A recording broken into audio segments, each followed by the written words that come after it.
This is Auntie Up, Indigenous women talking about important shit. Anine Sago, welcome to Auntie Up, the podcast where Indigenous women talk about important shit, but we never talk shit about Indigenous women. I'm Kim Wheeler, coming to you from Treaty 1 territory, aka Winnipeg, the heart of Turtle Island. Our guest today, well, one isn't really a guest. She's the executive producer of Auntie Up, Tanya Talaga. The other, well, she just kind of let herself in. National radio host, poet, troublemaker, and my bestie, Rosanna Deerchild. I'm here with my co-host, Jolene Banning. Jolene, where are you today? I'm coming to you from my homelands of Fort William First Nation, also known as Anemki-Waju, and I am really looking forward to chatting with Tanya and Rosanna today because we're going to talk about writing and how written words can change our minds, open our hearts, and give people a different perspective on things they never knew and why they never knew them. And we're also going to pay tribute to one of our writing matriarchs who we lost on November 11th. The incredible poet and thinker and quite the rabble-rouser herself, Lee Maracle. So I want to start off with Tanya because I know you two were really, really close. What was your relationship like? Tell me about it. For sure. I'm so grateful to be here. And this has been an awesome surprise to see Cousin Ro here too. Didn't know that was going to happen. And thanks for asking me about Lee because it's only fitting too that Rosanna is here. Because I know we're going to share a memory about Lee. You know what I'm going to say, Rosanna, about the time she ordered all of us to go to Aurelia. That's right. I'm going to tell a story a little bit about that, but thank you for asking me to say something about our friend. It's been a blow. I've really taken her passing hard. I know everyone has, but it was just, I just can't believe that such a life force, such a voice for us is not on the other end of the phone, right? Is not on the other end of an email. And it's hard. You know, she did so much for so many, and you're hearing that a lot from people, but she really, really did. There are really no words to describe how she blew the door down for people like us, right? For writers, for poets, for speakers.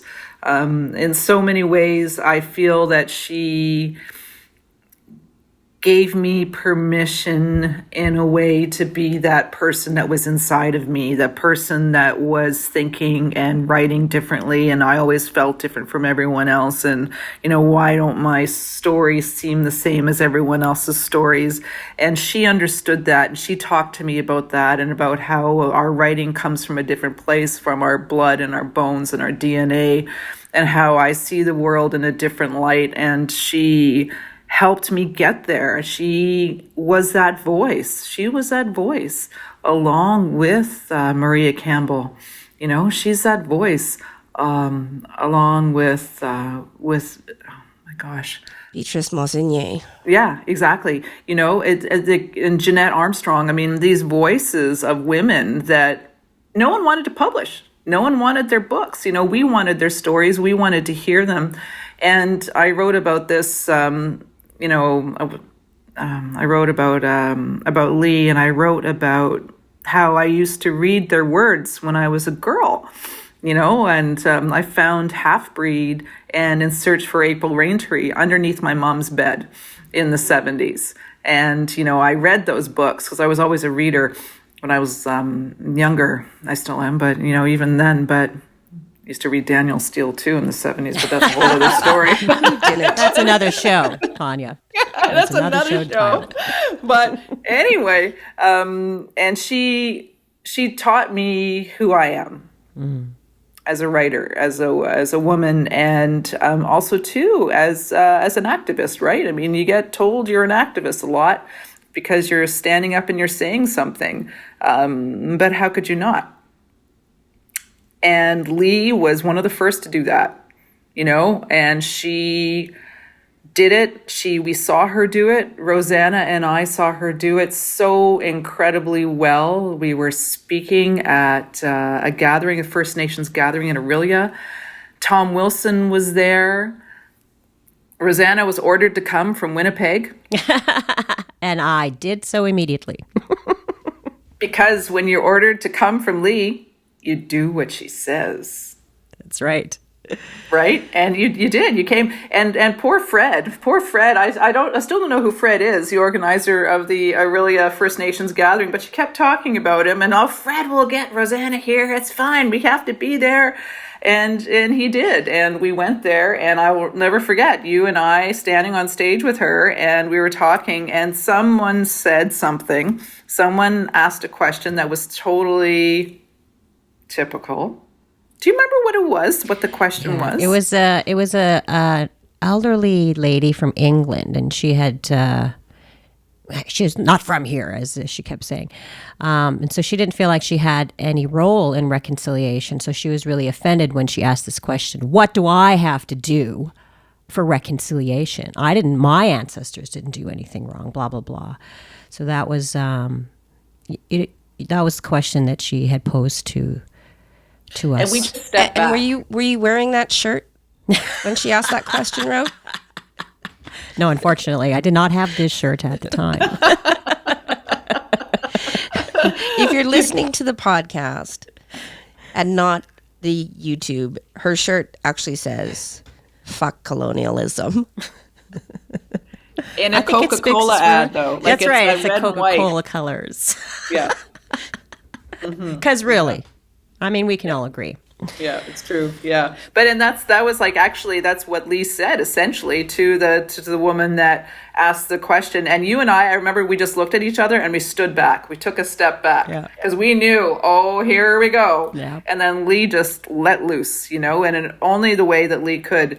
I think it was through Hayden Taylor said in a piece, that Lee could lift you up and she could tear you down like really quick too. She was so smart and so on point, and she would do that too if she loved you, if she hated you, if she didn't know you, whatever, it was just she always was such a good teacher, and she would always take a moment to teach. And I think that she gave all of us in that auditorium a good lesson that day, a lesson about colonialism and whose job reconciliation is. Yeah, she was a force for sure. The auntie we all inspire to be. Mm-hmm. Yeah. Mm-hmm. Rosanna, how did her work inspire your own work? Because you're a poet in your own right. You have a couple of books of poetry published, an award-winning poet, I might add. Well, I, of course, also read Lee. Growing up, I found those same books and, was inspired I was just like, wow, I didn't even know we could tell stories, first of all, right? As Indigenous people, as Indians, as we were called back then, I didn't even think I had a story worth telling. But, women like Lee Maracle and Maria Campbell and Jeanette all said, yes, you do have a story. We all have stories, and they all need to be shared and told, and people need to know that this is how we exist in the world. And her poetry, is just so otherworldly and so clear, and so it looks so easy, but you just look at some of her words, and her poetry is it speaks to the soul, comes from the heart. It comes right through from the ancestors, through Lee, and is truly a gift to us all. So what she taught me was to be honest. What she taught me was to be unapologetic. What she taught me was that my story mattered, and I didn't know that for a long time. So, and she taught me in a way that was tough, like tough love, but still, like I remember when I first met her was at a reading just before she ordered me to Aurelia, we had done a reading in Kingston, and that's like one of the first time I actually met her face to face. And we rode in on the train together. I think it's a train or a plane. It's a train. It's a train to Kingston, right, from Ontario, from Toronto. And so we rode in together, and some guy picked us up and took us to the thing. And then we got there quite late. It was like 8 or 9, and this was pre-COVID. And I didn't have a credit card because I was still really poor then. And so, of course, they ask you for a credit card. They're like, do you have a credit card to blah, blah, blah. And I was looking a little panicked. I didn't really know what to do. And Lee just like whipped out her credit card. She's like, here, put it on this. Like, that's just the generous kind of person she is. Without even thinking, without a second thought, she had helped me out in that tiny little way, but really important. And then we went for dinner, and she sat there and we talked for like 2 hours, and it didn't even feel like 2 hours, and she shared so much with me. And one of the things that I remember her telling me was, we as Indigenous women carry the nations on our backs, our nations on our backs. And that was, to me, it's just so powerful, right? That's just so powerful that she considered herself a bridge to so many things. And she willingly guided people over that bridge, and lovingly. Yeah, I remember when I, would have to take poetry in school as, when I was in high school, and it never made sense to me. Mm-hmm. I couldn't understand what they were talking about because I wasn't being represented. And it took me a long time until I heard Indigenous poets that before I could love poetry, because you didn't have that representation. And same thing with writing, with authors and material. And now I could just see so many published Indigenous authors just exploding recently. And I keep seeing new people on Twitter talking about book deals, and they're all Indigenous people. And it makes me so proud that representation is finally there. Like we're finally starting to see it. So I just want to ask you, why is that so important to have these voices and these words in these spaces? Well, it's important because, as I was saying, we all have stories, and it's important. We are part of this country. We have always been part of this country, and will always be part of this land, this country we currently call Canada. We have to remember that our this project called Canada is not that old, right? So we've been here before. We're still here, and we're going to be here long after Canada ceases to be. And saying that probably offends people, to think that Canada will someday not be around, but you're not that old. Get over yourself. Yeah, I can see, I can understand what Rosanna says when she means that it will offend people by saying that Canada won't always be around, or may not. It may change. We may change as a country. Our name may change. And so that said, we're going to always be here despite the fact that they keep trying to kill us. And so we need to take up these spaces. We need to make our own spaces to tell our story and to make people understand that this is our shared story, right? We're all in this together and nobody's going anywhere. So let's try to come to an understanding and a coexistence where we're not oppressing. I know, get your foot off my neck, please. And then we can talk about living together. Then we can talk about reconciliation. But let's get to the truth and, stop covering my mouth. Thanks. That'd be great. Yeah. One of the things she used to say all the time, too, was in order to truly understand this land, you have to hear the voices of Indigenous women. You have to read the voices of Indigenous women, and not so much Indigenous men. She's like, listen to them and read them, too, but you have to understand the women. She said in the last time that we spoke, was in September, and we recorded the Margaret Lawrence lecture. And oh my God, did she punch a hole through Canadian literature. It is a beautiful, beautiful lecture. I highly recommend anyone listening. We'll put it up on our socials. Listen to the lecture in its entirety too. I mean, it's fantastic. And she talks about that. She talks about how this land, we've been here for tens of thousands of years, since time began. So this land speaks our languages, right? And in order to understand the true voice of the land, you've got to listen to us. And the women are the ones that carry the spirits and the stories and the nations on their back, as you said. And so that's why you have to listen to our voices in order to get a true history and meaning of it. Yet she was someone who had to fight to get her voice heard. Her books, when they first came out, well, first off, no one wanted to publish them. And people told her that no one wanted to read books by Indigenous women. Of course, back then we were Indian women. No one wants to read books by Indian women. And she, said, fuck that, and got a petition together. And she got, 3,200 signatures. And, she managed to get her book published. And she had a hard time too. I mean, libraries wouldn't buy her books at the beginning.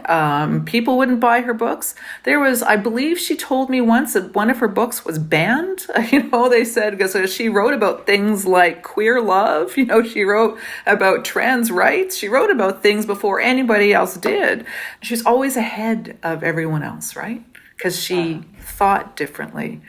And that's such a legacy for all of us to remember and to keep pushing those boundaries, right? Yeah, she tells a story. We're going to be actually doing a tribute to her on the show next weekend, and an interview that I had done with her in 2018. She talks about when she first entered the literary scene.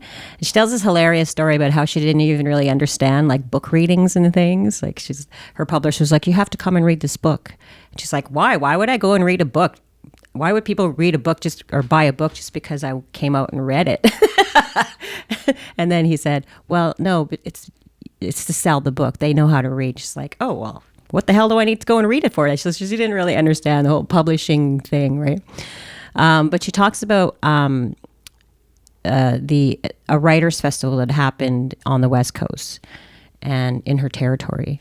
And they didn't invite her, even though she asked to be invited. And they were like, no, nobody wants to hear from Indian writers.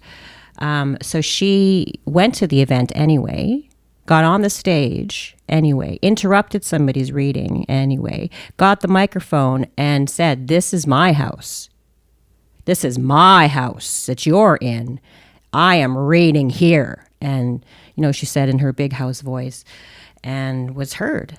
So that's how she did it. She literally just was like, "I'm not waiting for an invitation, especially in my house," right? So that was Lee. That was. Can I add to that story too? Please. There's an ending to that story. That was a Vancouver Writers Festival, and that was when I Am Woman came out, and I was the guest curator of the Vancouver Writers Festival 3 years ago. So I invited Lee, and I invited her daughters, because they just put together a poetry collection. Hope matters. Hope matters. And so there we were at the opening ceremony. And, again, why am I there as the guest curator of the festival? Because of her, right? Because of her storming the doors and making that space for me and doing that fight for decades.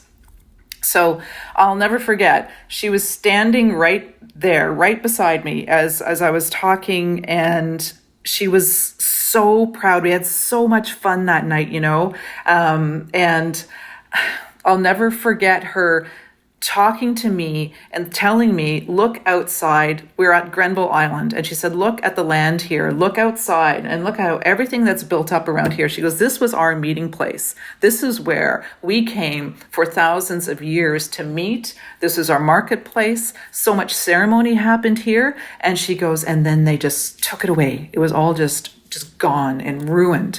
And there's a lot of deaths that happened there too when that process was going on. Colonization, especially at that point, was going on right there. And she always said to me, remember this.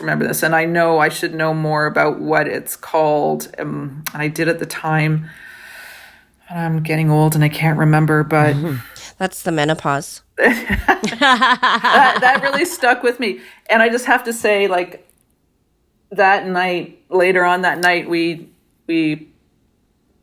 celebrated in her hotel room very late with maybe some rose gin, a lot of rose gin. And it was a really good night in memory. And that was because of her. Oh. The first time I met Lee, I was flying in back home to Winnipeg, I think from maybe Toronto, and her daughter Kalumpa Bob was on my flight, and Kalumpa and I are friends, and so I said, "Oh, my daughter's picking me up. Why don't you? We'll give you a lift home." And she's like, "Oh, that would be great. You know, my mom's flight gets in like 15 minutes later. Can we give her a ride too?" And I was like, "Yeah, sure." And I had no idea who Kalumpa's mom was.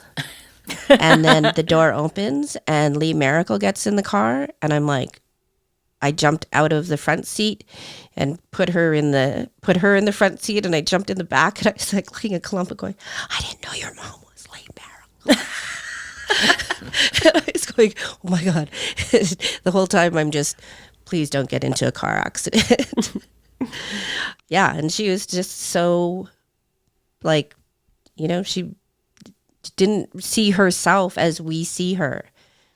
She was just her. She was just her. And it didn't matter that, you know, she was this big deal in everybody's eyes because she's just so gracious. I feel like that's what separates us and makes us stand apart from from other writers and other storytellers, because when we're writing, we're not just writing, because I want to be famous and I want to be an author, right? We're writing because we're trying to like uplift our communities, and, you know, we're doing it thinking about all our relations as opposed to individualistic. And people always say, you know, if I could change one mind or one heart, it's all worth it. So like to Tanya and Rosanna, who are both published authors with, you know, books getting into schools and changing minds and stuff, like, is it really? Well, yeah, because you know what? She changed my mind. Yeah. I think that being an Indigenous writer is a responsibility.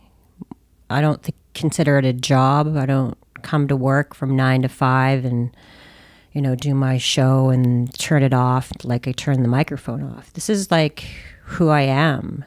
This is the role I was given when I came, you know, through the hole in the sky. My umbilical cord is attached to story. It's attached to land. It's attached to who I am as an Indigenous woman and an Indigenous person. So I take that very seriously. I take that role very seriously, and those responsibilities are sacred to me. Poetry is my ceremony, I often like to say, because it really is. You know, that's where I go to connect with ancestor, with spirit, with creator, with creation. And, you know, it was the gift that I was given because I think that it was there. It was given to me to replace the fact that I don't speak my language. So poetry to me is my language. And because of the way poetry is, it's so similar to language if you really study it. So I think it's a gift. But yes, it is true. Writers and storytellers definitely change minds. You know, Lee Maracle changed my mind every single time I spoke with her. She was always changing my mind about something. And I didn't really consider myself a feminist before I read I Am Woman. I thought that was, you know, was something else that white people stole from us, was feminism. First they took our land, and then they took our feminism. And in particular, this, if I may read this from Lee's book, Chapter 2, I Am Woman. I used to consider myself a liberated woman. I woke up at the bottom of the mine shaft one morning, darkness above me, screaming, "I'm not like the rest. I'm not an alcoholic, a skid row bum, a stupid native, ad nauseum." Each time I confronted white colonial society, I had to convince them of my validity as a human being. It was the attempt to convince them that made me realize that I was still a slave. It was this enslavement which moved me to retrace my own desertion. In these pages, I recount the color of traitorousness in my decision to reconnect myself to all of us struggling to remove the burden of recent colonial history. Striving, I drank heartily of the settler's wine, learned his language well, gazed with awe at his success. No pretty woman was I, no clever wit did possess. My striving went to naught. It was the trying that shames me now. Until March 1982, feminism, indeed womanhood itself, was meaningless to me. Racist ideology had defined womanhood for the Native woman as non-existent. Therefore, neither the woman question nor the European rebel's response held any meaning for me. Ignorance is no crime, but when you trot your ignorance before the world as though it were part of some profound truth, that is a crime. And I read that and I was like, okay, I also have a responsibility to my womanness and to my sisterhood and to the feminine to hold them up. And therefore, that makes me a feminist. Wow. Yeah. I think, by the very fact that we even decided to create this podcast, by, for, and about Indigenous women, I think it speaks to all of us to say that we are feminists as well. And like yourself, Rosanna, I never really considered myself one. I don't know if I'm that introspective of my being. But yeah, I guess we all are. Well, if you look at yourself as in your actions, Kim, the strong way in which you are a mother, the strong way in which you lead your family, your community, your nation, the way you represent the Mohawk Nation and Anishinaabe as an Anishinaabe. I think absolutely all of those things apply to feminism. 100%, and badass bitch. It's a we're badass bitches, and I'm happy with that. I'm glad with that. I was a single parent, Rosanna. We can do stuff ourselves, and I'd have it no other way. Actually, looking back on it all. Let's just break out in song. Looking back. You don't want to hear that. But, karaoke later. Looking back and also looking forward. I mean, Lee, like you said, Tanya, smashed down so many doors for us. And, people like yourself and Rosanna and all the other Indigenous writers of a certain age walked through those doors, right? Well said. We walked through those doors, and now we're holding them open for others to come along. And I want to know, who are some of the younger writers that both of you are excited about to see their work and read their work? I love that question. Oh my God. There's my mind is flooded. I know. I was like, Okay. Yeah. There's so many. There's so many. It's like what Jolene was saying too about, you just like look on social media, and it's just amazing. There's just a flood of young writers that are coming through, especially those that are so much younger than us, right? Sadly, we truly are the aunties now. And it's amazing to read Alicia Elliott. I've always been a big fan of hers, and she was actually a mentee of mine. I hate that word, but it's such a funny word, isn't it? It's a few years ago, and I marvel when I read her. I'm just like, oh, I wish I was that smart when I was your age, and just the wisdom that comes out of what she does. This is going to sound funny because he's published and everything else too, or they is published, but Joshua Whitehead, mind-blowing talent. I'm just amazed always. Do that again.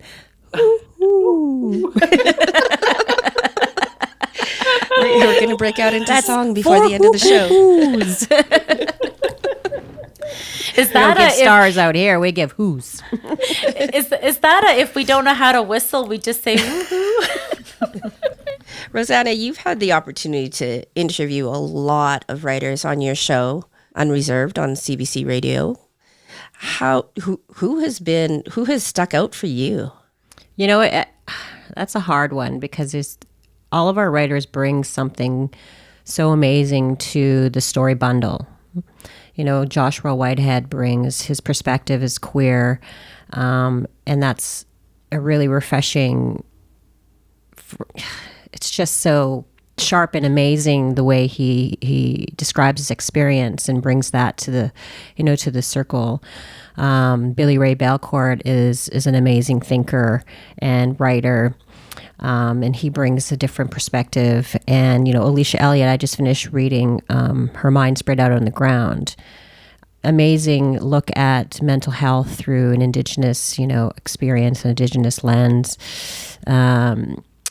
Chelsea Vowell, I never get tired of talking to Chelsea. She's a brilliant, brilliant mind. I just love the way she envisions the future and how she dives into language and has made it this living sort of being, a living, breathing being.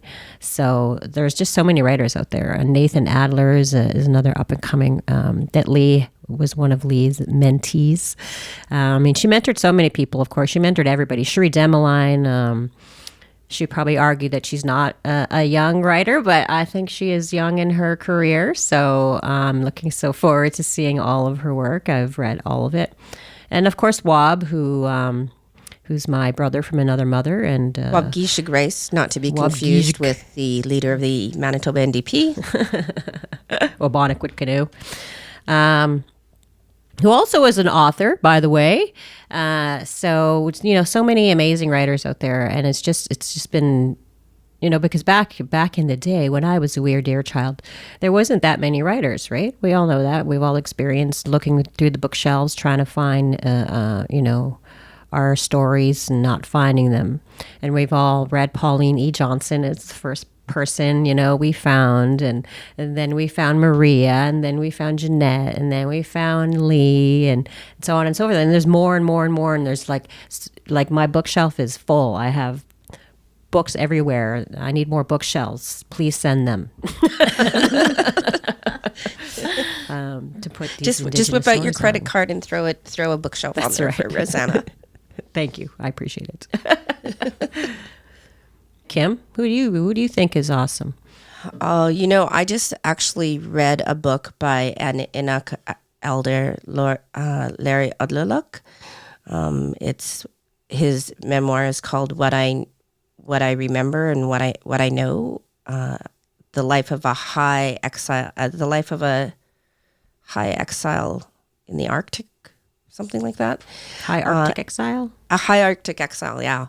It was really beautifully written. He was just so honest, and he mixed these really sad, troubling stories, but he also did it with comedy and love.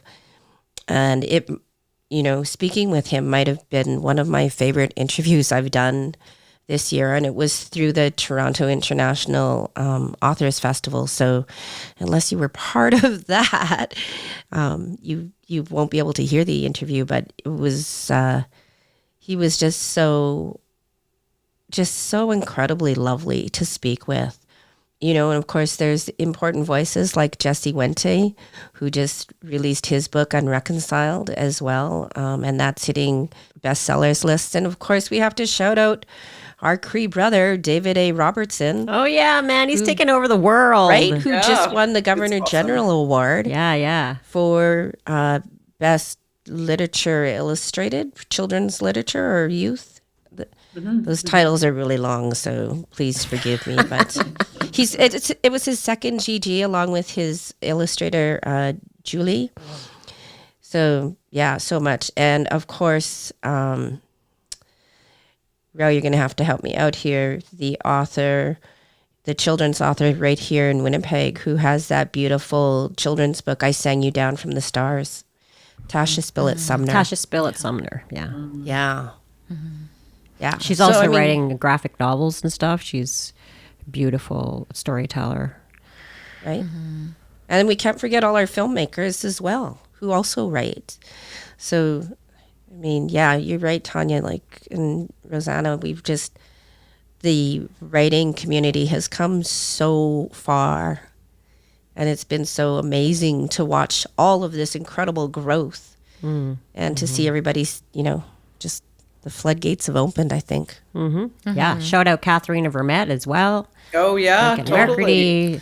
Like, Yeah, just Robin like you could- Kimmerman, Braiding Sweetgrass. I mean, I think the first time that I read that, there were so many moments where she connects language and land, and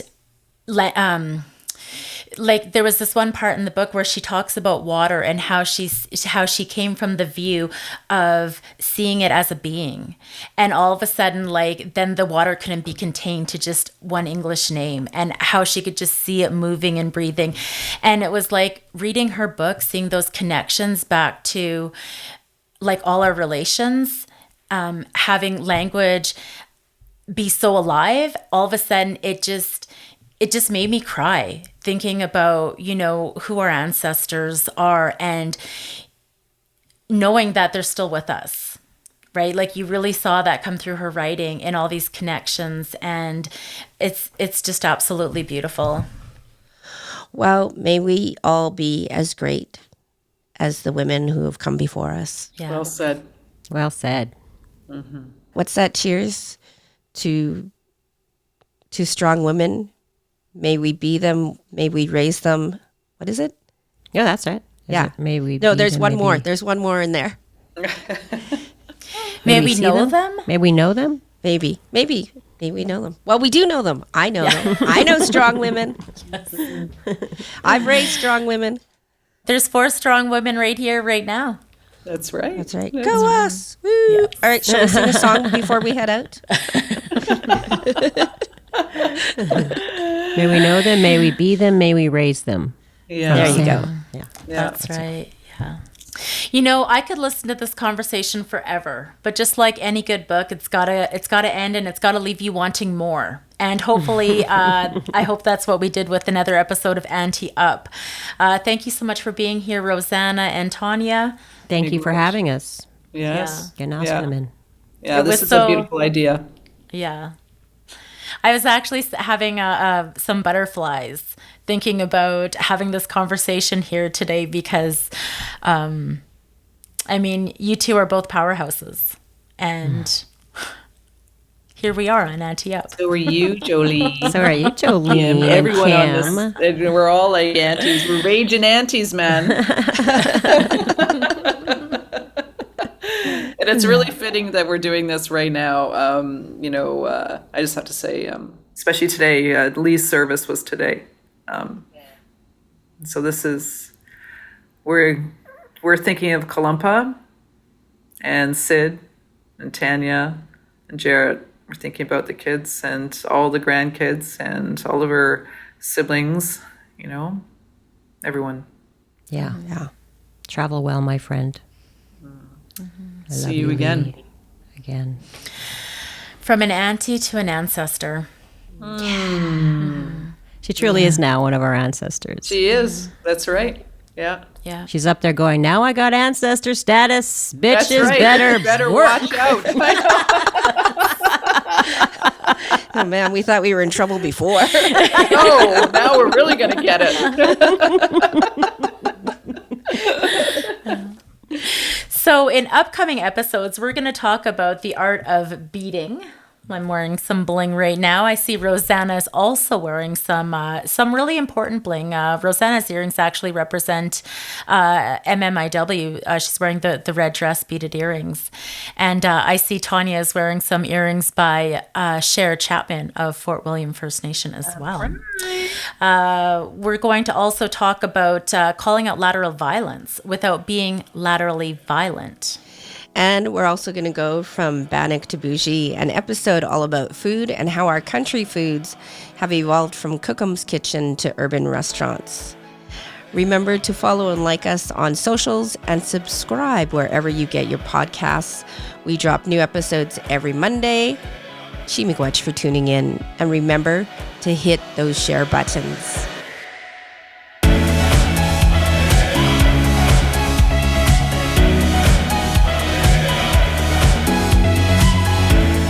Auntie Up is produced by Jolene Banning, Kim Wheeler, and Sam Makwa for Makwa Creative. Our executive producer is Tanya Talaga. Our partner is Antica Productions. Auntie Up is sponsored by No History and Anna Mickey, Indigenous Innovation since 2003. Follow and like us on socials at Auntie Up Podcast on Facebook, Auntie.up on Instagram, and Auntie Up 1 on Twitter.